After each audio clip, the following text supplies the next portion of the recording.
programang ito ay rated SPG. Striktong patnubay at gabay ng magulang ang kailangan. Maaaring may masiselang tema, lengguwahe, karahasan, sexual, horror o droga na hindi angkop sa mga... Tuluyan ngang nilaso ni Liberty ang kanyang sarili dahil nga sa selos sa buhay nga ngayon nito ni Princess.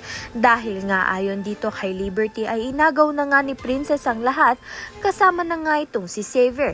Dahil kahit ano ngang pakiusap nga nito ni Liberty na makipagbalikan nga itong si Xavier sa kanya ay hindi nga ito pumapayag. At pinili pa nga ni Xavier ito ngang si Princess na maging girlfriend.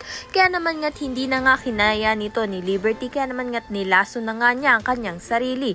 Mabuti na nga lang ay nakita nga siya agad nito ni Sonia at naidala nga agad sa ospital. Samantalang kinikailangan nga ni Raymond at ni Charlene na pagtuunan muna nga ng pansin ang kanilang anak na si Liberty at pansamantala nga muna silang magsasama dahil kinikailangan nga muna nila bantayan ito ngang si Liberty. Sa kabilang banda naman nga kinausap nga ni Divina ang kanyang kunwaring anak na si Princess na hiwalayan na nga ni Princess ito ngang si Xavier upang ang hindi na nga lumala ang pagkakalungkot nga nito ni Liberty.